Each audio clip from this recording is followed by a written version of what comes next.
How to deactivate your Snapchat account. Hello everyone. In this video, I will show you how to deactivate your Snapchat account. Open the Snapchat application on your mobile device.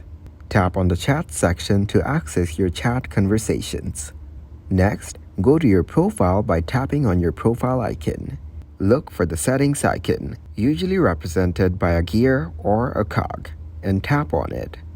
Scroll down until you find the option that says Delete Account and tap on it. You will be prompted to enter your username and password. Please provide the required information. Once you've entered your credentials, tap on the Continue button to proceed. Take a moment to carefully read the details that appear on the screen regarding the deactivation process. It's important to understand the implications before proceeding.